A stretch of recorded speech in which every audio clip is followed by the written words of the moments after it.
All right, so we have our Week 4 matchup going on right now between CyDoc, the captain of Team Echo, and Straight Shade, who is the captain of Team Crimson.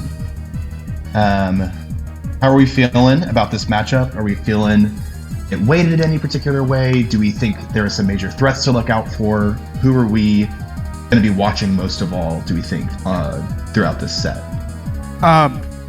First of all, just like looking at the way Charles has been playing, the way he's been using Heatran to Eruption and then Dede Female, the worst one, to use Follow Me, has been pretty successful. Just flipping through the stats that we have for the season, it's been hilarious because Dede has 0 kills, 14 assists. Heatran has 14 KOs and 0 assists. So it's just a what funny a coincidence. Yeah, right? Yeah. A little confused about how that happened, right? What in the world could Charles be running? He has gone on record saying that he doesn't expect to be able to do that for the entire season. I think that he has a little bit underutilized Roaring Moon, which is an absolutely ridiculous Pokemon. Base stat total of 590. Dragon Dark is a base typing, which can be teared out of to get out of the fairy weakness.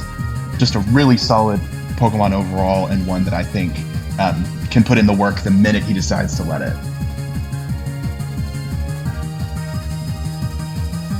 We also have a couple of recent free agency pickups or trades that have kind of making an appearance here. We have Rotom Fan, I see, on Straight Shade's side, and we have a Veluza over on CyDoc's side. So I think both of those are relatively interesting. I don't really know what either of them do that much. Yeah, Ben, can you tell us, what does this Veluza do? Well, it gets a signature move that's kind of like Shell Smash, but instead of dropping your defenses, it costs half your HP.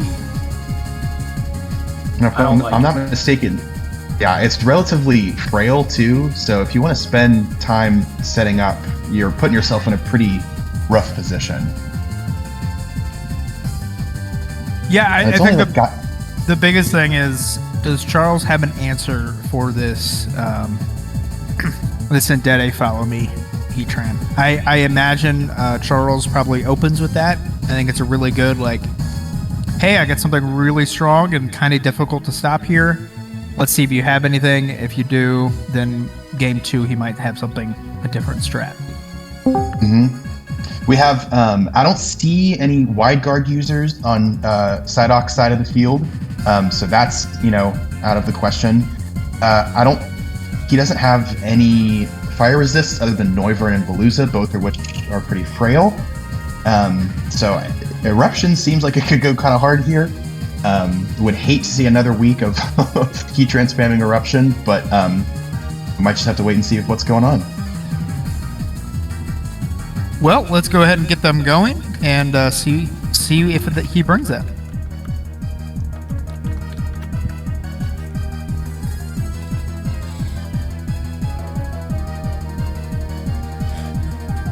Yeah, this is fascinating. I can't think of. I'm not seeing a clearer way that Colton has a counter. So Krampus and Mr. Monopoly, Roaring Moon, and Gardevoir. So not the Heatran in Dede lead. We have a speed boosted Roaring Moon. Is that normal or is it usually something else?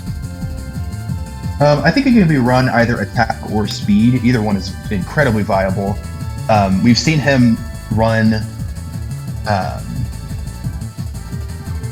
acrobatics on it before, which is a very strong move, especially if he turns into a flying type to stab. I feel like that takes out that Annihilate in one hit. He does have to watch out, obviously, for a fake out from Mr. Rhyme, and because he was holding the booster energy, we know that he's not running Covert Cloak, so there's nothing standing between him and that. So I could expect to see a Protect of some sort. Oh, or a switch on the Psychic Surge. That's really nice. That does protect him from the fake out. The ground idea there is interesting. Doesn't he look like did it more picks up a damage to kill himself than his opponent. Yeah, it isn't. Yeah, definitely. Dede is in a lot more danger than both of these guys are. You definitely see a fallen. Go ahead. A follow me here would be really good, I feel like. Something to pick up the kill on Annihilate. Because he's going to have to single target if he wants to kill something. Yeah. Looks to be... What do you think? Okay, so we tried to snatch. What could he have possibly snatched? Maybe he was thinking a Dragon Dance from Roaring Moon, but... I don't see what he was going for there. I'm curious if he thought that maybe he thought he could snatch the follow me. That would be so nasty, man. That would have been insane. Sucks that he figured it out during the match itself. That yeah, might not right. work. But all right, so we got a Tapu Koko out here, but it's going up against a Terra Ground Roaring Moon. I mean, it looks like he just tossed it out there. Nice little switch. And on the Psychic Terrain, that's really wonderful, actually. It was a very good play on Colton's part. Yeah, and then not having... with that Terra, that Dazzling Gleam doesn't do as much damage. We see Fake Out snatch Dazzling Gleam on Mr. Monopoly. I'd love to see Icy Wind. Ooh, that could go very, very hard right here. Get rid of the photosynthesis speed. I'm wondering what Colton's Terra is as well. A nice ally switch. That's a super effective Rock Slide. And a super effective Dazzling Gleam. That is a dead Jugulus. That's also a very fast Gardevoir. That's got to be a Scarfed Gardevoir, right? Just looking at the speed. Unless that is Charles early became GG. the GG early. Yikes, that's rough. And he knew. Wow, that was now. If I'm correct, Colton did not Terra that game. He did not. Do we think that he was just, looking that next game like, hey, this isn't working out. Even my Terras that I have in the back, aren't worth it? Or it's got to be that, right?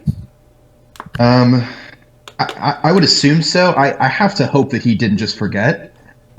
Or he may have also potentially had an offensive Terra on that Jugulus. It felt to me like the Jugulus was in prime position to set off a Terra of some sort.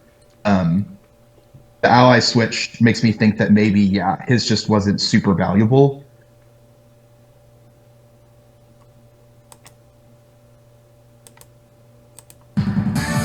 We can just chalk that up to a good information gathering game. We know exactly what Roaring Moon's set is at this point.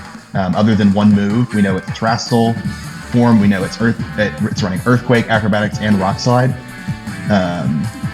with that booster energy on it. And we know that Charles is also wanting to bring in Indete late to stop the Fake Out. Yeah, I think that was a good play on his part for sure, and one that definitely caught Colton off guard. I am wondering, leads for the second game. Do we feel as though Charles is going to switch it up here? I think it's highly likely that he just switches right to the Eruption strat, since there wasn't really anything that Colton brought last game to stop it. Yeah, I would have to agree with that. We got a Noivern out here, possibly ready. And there's that Frisk. Frisk is so nice game one, just to see what's going on. You get a real good idea. Absolutely, it's a really incredible boost. I've never run a Frisk Pokemon until this season, and it has just come in tons of help. Especially with new items that we really haven't seen before. Oof. Oh, crit! And we got a Dazzling Gleam to... And I don't know... I don't quite know if that mattered. Well, that's a good teammate. I will say it didn't matter. Didn't? It did. Oh, it did? Really? The rock slide into the Dazzling Gleam? Oh, of course. Can Veluza live this? It can. Let's see if we can do Terra something Water. Here. Ooh, the Sharpness Aqua Cutter. Very nice. But now we got another issue of Gardevoir is really fast, and this Veluza is not living. It can take one Dazzling Gleam, but unless it's faster than this Rotom, it's definitely going down here. Oh my gosh, we are Dude. on to turn 3, and we are getting a GG this early. Whew. Charles needs to. He's got. It survived. Chill, they dude. both survived. He kills. Oh, why not why not an Aqua Cutter? Oh, dude, an Aqua Cutter would have killed that for sure. Oh, that stinks. Aqua Cutter certainly would have killed that, and then it would have been a 2-on-1, which I could have seen going in Colton's favor. Yeah. That's I mean, tough. Based on what I've seen here, it looks like the only thing you need to do to beat Charles in a Pokemon game is to run Wide Guard. He used pretty much exclusively spread moves. Spread moves Dazzling are Gleam, so Discharge, powerful in this new Earthquake. format. Sheesh! Wow, that was a speed run. That took 10 minutes total. Wow. Okay. It seems like Colton's not going to be able to come in for any interviews. He said he had to go, so I'm thinking that he may have had to run pretty quick afterwards. Potentially Charles might want to come in.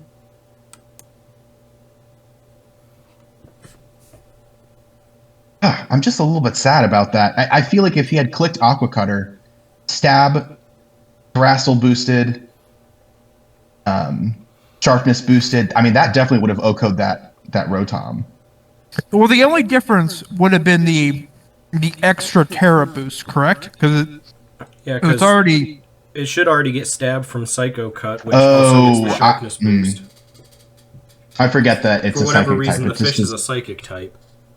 Yeah, I don't know if that makes sense to me.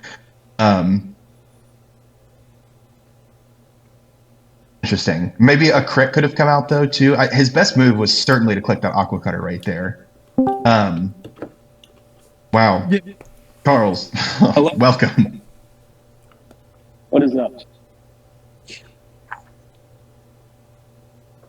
I'm making my way to my car, so it'll be a little less windy in a second. Okay. Can you guys? Pretty dominant win this week. What were some of the things that led you to scarfing Gardevoir and Terra Ground this week instead of some Terra Flying in weeks prior? Yeah. So I think if I'm photosynthesis speed, I outspeed everything on his team, and Choice Scarf Gardevoir also outspeeds everything on his team. So I was only really worried about dealing with Tapu Koko and stopping him from getting Tailwind up, which I thought Scarf Gardevoir plus Proto Speed allowed me to do that. When I did prep, the first thing I did was see if anybody on his team had Wide Guard. And when they didn't, I thought it was going to be just pretty straightforward. I just clicked my strongest spread move every turn of the game till it's over. Yeah, it definitely seems to work out. Did. Yeah, that was what those games were. So, it's really nice probably being in that position where it's like, all right, I got Roaring Moon, which is super fast.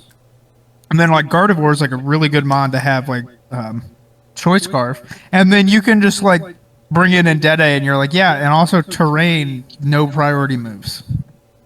Yeah, the crazy thing is he had nothing that resisted Fairy, so Gardevoir, I put 4 moves on it, but really only needed Dazzling Gleam.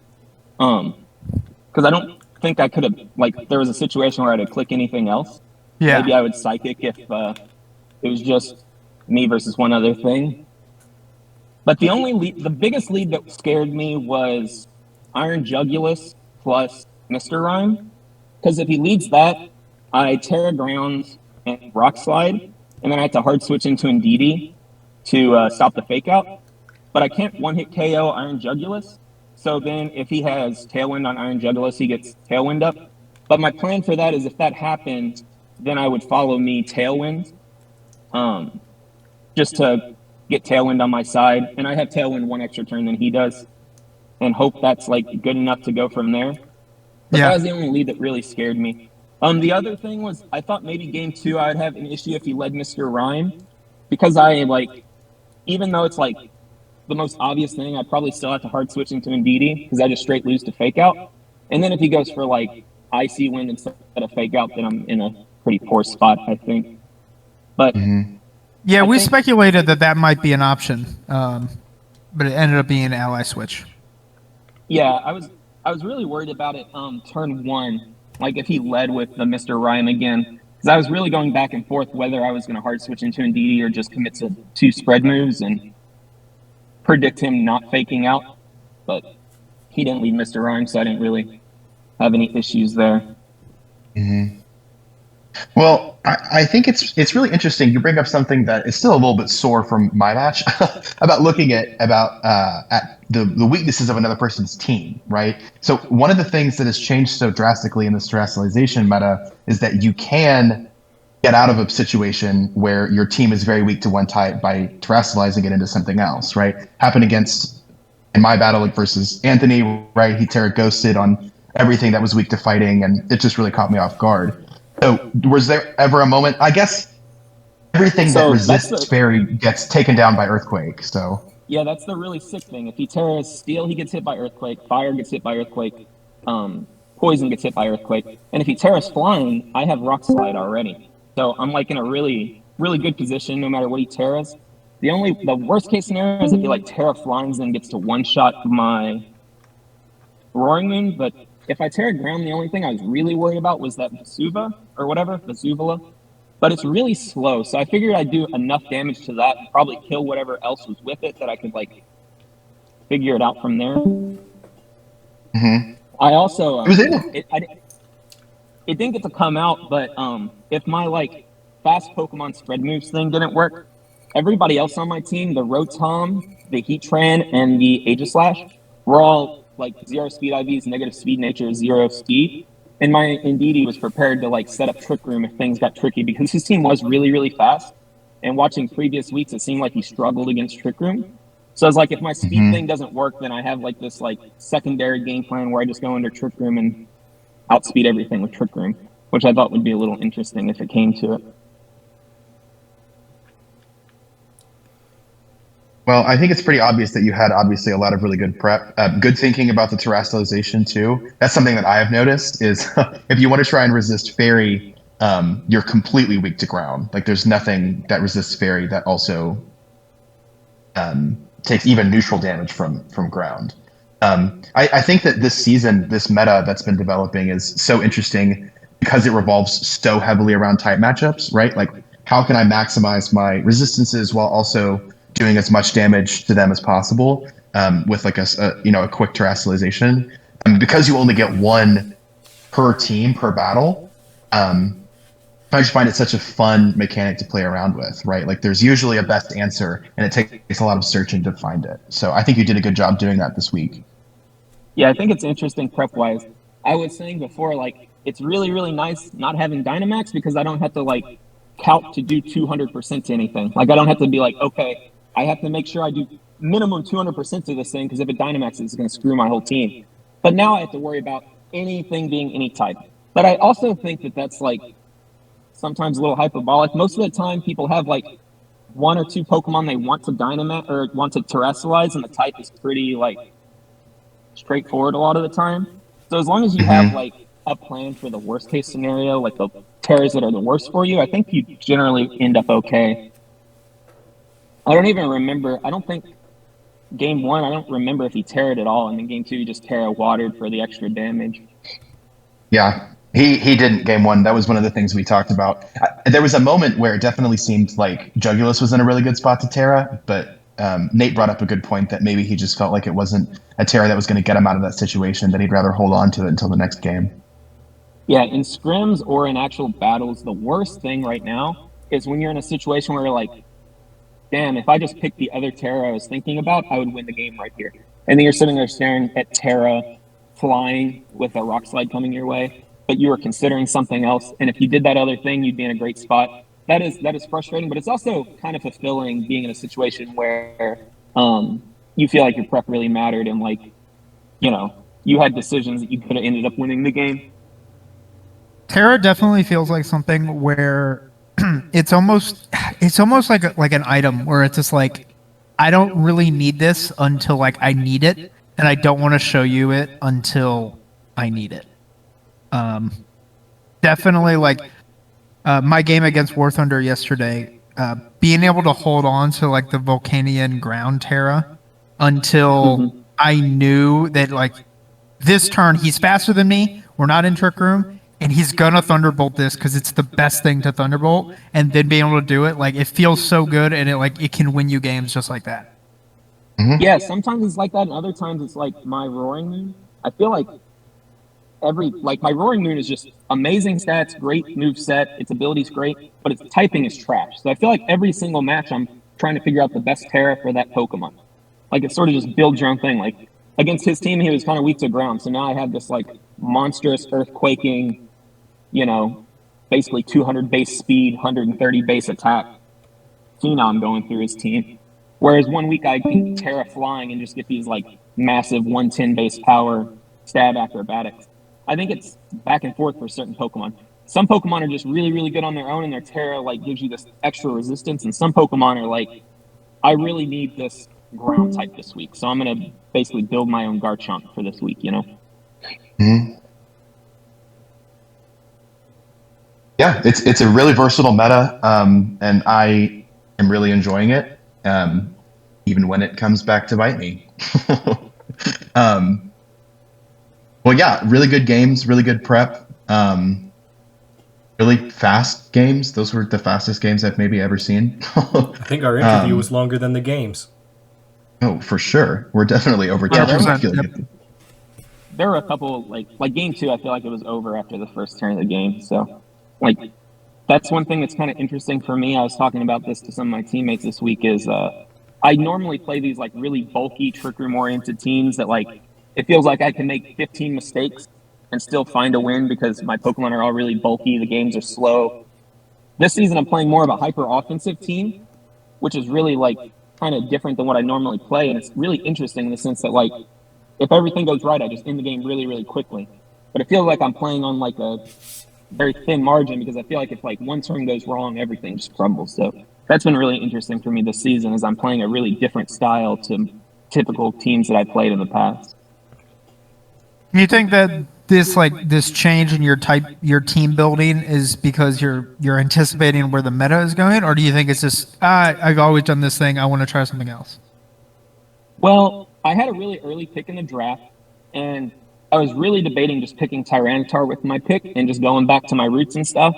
But somebody on my team really wanted Tyranitar, and they were talking about building around it, so I went with another Pokemon that I thought was really good, which was Roaring Moon, and decided to build around that. And I mean, my team has some Trick Room options on it, but it is very much a different team than what I was doing. But I think it's more of a result of the draft and just like I have a really, really strong Pokemon. I don't really get to pick that high often, so I get to build around that, which is really nice.